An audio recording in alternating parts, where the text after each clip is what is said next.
Indian physiotherapist जो Germany में जाकर के as a physiotherapist registered physiotherapist अपना करियर इंश्योर करना चाहते हैं, वो ऑब्वियसली स्पार्क ओवरसीज का नाम जानते होंगे या हमारे बारे में कहीं ना कहीं आपने सुना होगा। हमारे पास बहुत सारी इंक्वायरीज आती हैं फ्रेशर फिजियोथेरेपिस्ट की जो as a registered physiotherapist Germany में अपना करियर शुरू करना चाहते हैं। ये वीडियो मैं उन बच्चों के लिए बनाना चाह रहा हूँ जो थोड़ा कंफ्यूज होते हैं। आपको कब प्रोसेस स्टार्ट करना चाहिए इसकी क्लैरिटी आपको बिल्कुल होनी चाहिए।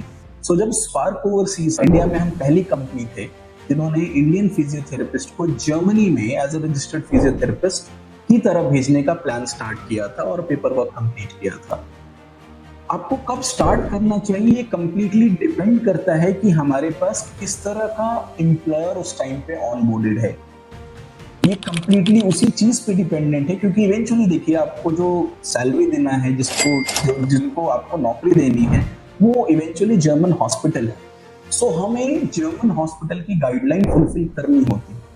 जब हमने इनिशियल डेज में ये प्रोग्राम स्टार्ट किया था उस टाइम पे जर्मनी फिजियोथेरेपिस्ट जो रजिस्टर्ड फिजियोथेरेपिस्ट बनने वाले थे इंडिया टू जर्मनी, वो फ्रेशर कैंडिडेट भी हम बल्क में हायर कर रहे थे, जहां पे हम कॉलेजेस से यूनिवर्सिटीज से हमारे खुद के कई सारे वॉक इन कैंडिडेट्स हैं जो फ्रेशर हैं जो फाइनल ईयर में हैं, उनको हमने ऑन बोर्ड किया, उनकी ट्रेनिंग कर एक्चुअली उनका जो ओवरसीज का सपना है उसमें उनके साथी बने।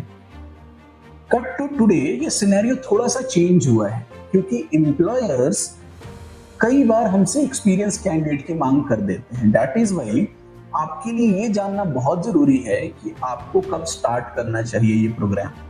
अगर हमारे पास एम्प्लॉयर्स वैसे हैं या फिर हॉस्पिटल वैसे हैं जो कि फ्रेशर फिजियोथेरेपिस्ट में इंटरेस्टेड हैं तो हमारी गाइडलाइंस वैसे चलती हैं।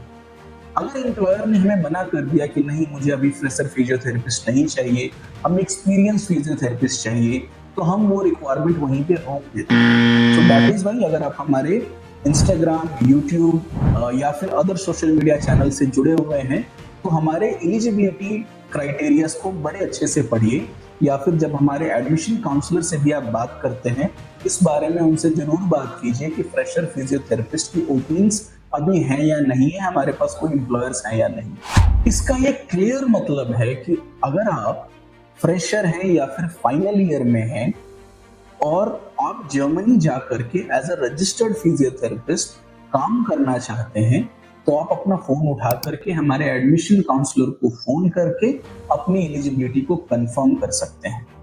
दूसरा जो टॉपिक इस वीडियो में हम डिस्कस करना चाहते हैं वो ये है कि हमें सबसे ज्यादा परेशानी कब होती है बच्चों को प्लेस कराने में, क्योंकि we as a transparent company या फिर गवर्नमेंट लाइसेंस्ड कंपनी हमारा ये फर्ज है बच्चों को बताना कि कैसे अपना वो पूरा का पूरा प्रोसेस स्मूथली हमारे साथ जुड़ के करें।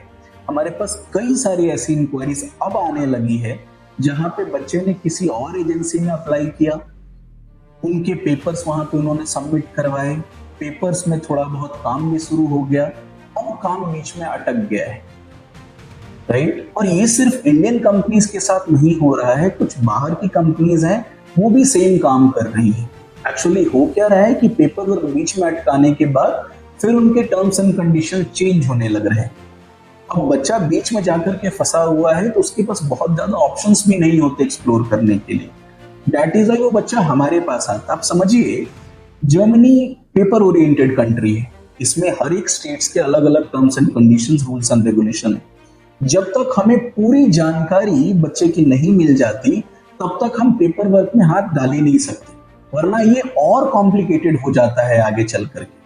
अभी बच्चा इनिशियल एजेंसी के साथ फंसा हुआ है जिसमें उसको क्लैरिटी नहीं मिल रही है, पुरानी एजेंसी के टर्म्स एंड कंडीशन हर दिन बदल रहे हैं, तो बच्चा अब ना इधर का रहता है ना इधर का रहता है। दैट इज वाई आपके लिए बहुत इंपॉर्टेंट है कि आप जिस भी एजेंसी के साथ अपना काम शुरू कर रहे हैं वो एक ट्रस्टेड एजेंसी हो, ताकि आपको एटलीस्ट प्रोसेस की क्लैरिटी रहे। अगर बीच में आप कहीं फंसते भी हैं तो आपके लिए वहां से निकलना आसान है। इनिशियली जब हमने बच्चों से बात करी कि आपने क्यों उस एजेंसी के पास गए, क्यों उस कंपनी के साथ अपना काम कर रहे हैं, बच्चों का नॉर्मल सा आंसर होता है जो कि काफी हद तक वैलिड भी है कि सर वहां पे बहुत लो कॉस्ट में काम हो रहा था या फिर प्रोसेस बड़ा स्मूथ उन्होंने बता दिया था। तो बच्चे की गलती नहीं है, बच्चा तो हमेशा लो कॉस्ट या फिर कम झंझट के पीछे भागता है। बट प्रॉब्लम तब खड़ी होती है जब आधा पेपर वर्क हो चुका होता है। अभी इंडिया की कंपनी है तो फिर तो आप जाकर के, जैसे आपको स्पार्क ओवरसीज के साथ बात करना है, आप कभी भी हमारे ऑफिस में आ सकते हैं, राइट। हमारे बारे में जानना, मिनिस्ट्री ऑफ एक्सटर्नल अफेयर से अप्रूव्ड कंपनी है, राइट। सो पेपर और बहुत स्ट्रांग है हमारा। ऑन द अदर हैंड, अगर आप किसी चलो इंडियन कंपनी से भी बात कर रहे हो तो आप उनके ऑफिस में जाकर के मिल सकते हो। कुछ बाहर की कंपनीज भी ये काम कर रही हैं तो वो तो बिल्कुल ही आपके रीच के बाहर है। ऑल्दो उनकी एडवर्टाइजमेंट्स आती हैं फ्री है, कुछ भी फ्री नहीं होता, राइट। आपके पैसे तो कहीं ना कहीं से लगते ही हैं, ओके। बट आप उस स्टेज में आकर के फंस जाते हैं जहां पे हमारे लिए मुश्किल हो जाता है आपके साथ आगे बढ़ना। दैट इज वाई ये वीडियो बनाना मेरे लिए बहुत इंपॉर्टेंट हो गया था कि आप उस स्टेज पे पहुंच करके स्पार्क ओवरसीज के पास मत आइए जहां से कि हमारे लिए भी मुश्किल हो आपको निकालना, राइट। सो इंपॉर्टेंट है, अगर आपको कोई भी क्लैरिटी हमसे भी चाहिए, आप प्लीज हमारे ऑफिस आइए। एक पूरी डेडिकेटेड टीम है जो आपके साथ बैठ करके पूरा सिनेरियो, पूरे सर्कमस्टांसेस, आपका फाइनेंशियल कंडीशन, आपका फैमिली बैकग्राउंड, आपके पेपर वर्क, सब कुछ वेरीफाई करते हैं। जब हमें तसल्ली हो जाती है, दैट इज वाई स्क्रीनिंग का प्रोसेस है, जब हमें तसल्ली हो जाती है कि हम बच्चा प्लेस करवा सकते हैं तो ही हम आगे बढ़ते हैं, वरना हम कैंडिडेट ड्रॉप कर देते हैं।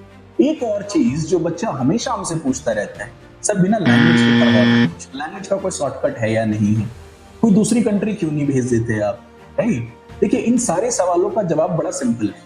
किसी दूसरी कंट्री में अगर आप जाना चाहते हैं तो आपको एग्जामिनेशन लिखना पड़ता है, जो कि आप इंडिया में बैठ करके लिखते हैं। फॉर एग्जाम्पल, अगर आपको सऊदी जाना है, आपको प्रोमेट्रिक लिखना होगा।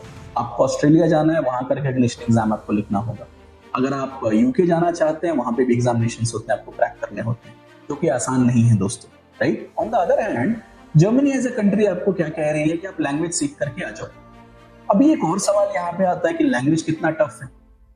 अगर आपने बीपीटी की डिग्री कर रखी है, उससे तो आसान नहीं होगा लैंग्वेज, हाँ। बट इसका बिल्कुल ये मतलब नहीं है कि आप बिना कुछ करे हुए आप ये सोचो कि आपको लैंग्वेज आ जाए। आपको अपने एफर्ट्स डालने पड़ेंगे। इनफैक्ट मैं अपने स्क्रीनिंग में बच्चों को कहता हूँ कि आप अगर अपना एफर्ट नहीं डालोगे तो बहुत मुश्किल होने वाली है लैंग्वेज की जर्नी में।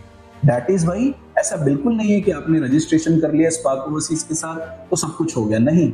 हम आपके साथ एज ए स्ट्रॉन्ग कंपेनियन खड़े होते हैं। इसका ये बिल्कुल मतलब नहीं है कि जो आपके जिम्मे का काम है वो आप छोड़ के बैठ जाओ, राइट। सवाल ये आता है कि बिना लैंग्वेज के क्यों नहीं भेज सकते आप समझिए कि आप एक कंट्री में जा रहे हैं जहां पे 95% से ज्यादा पॉपुलेशन जर्मन लैंग्वेज को प्रेफर करती है, उसमें बात कर रही है। एंड यू आल्सो नो कि spark overseas health care recruitment में काम करता है, जहां पे बच्चा जाकर के नेटिव जर्मन से इंटरेक्ट करता है, उनकी प्रॉब्लम समझता है और उसके बाद ट्रीटमेंट करता है। अगर आपको भाषा ही नहीं आएगी तो आप फिर डॉक्टर, नर्स, फिजियोथेरेपिस्ट कैसे काम कर पाएंगे आप।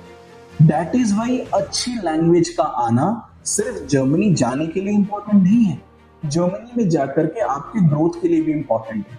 आपकी लैंग्वेज जितनी अच्छी होगी उतना ही आसान होगा आपके लिए सराउंडिंग्स के साथ जेल करना, नए दोस्त बनाना, हॉस्पिटल में कंफर्टेबली अपने आप को एडजस्ट कर लेना। अगर लैंग्वेज आपको नहीं आएगी तो आपके साथ through out the day struggle रहेगी। सो ये 3 सवाल जो मैंने आपको बताए, कब स्टार्ट करना चाहिए, कहां पे आकर के बच्चा फंसता है, राइट, और तीसरा लैंग्वेज की इंपॉर्टेंस क्यों है जर्मनी प्रोग्राम के लिए। इन तीनों कॉन्टेक्स्ट को हमने क्लियर किया इस वीडियो में। अगर आपको वीडियो पसंद आई है, डेफिनेटली इसको लाइक कीजिए।